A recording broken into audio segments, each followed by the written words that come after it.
running wild. Charley Pride, this nation's #1 country music performer, was in Atlanta on March the 3rd promoting his newest RCA album, An Old Love Turned Memory. Charley also found time to do a little picking and singing that night for the record industry people at the Atlanta Sound Studios, formerly the Lefevre Sound Corporation. And he invited the Channel 2 live-action cameras to drop in and videotape his performance.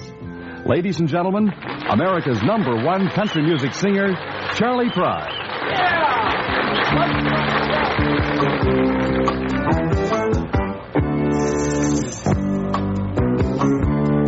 Thank you. I've got a cold lot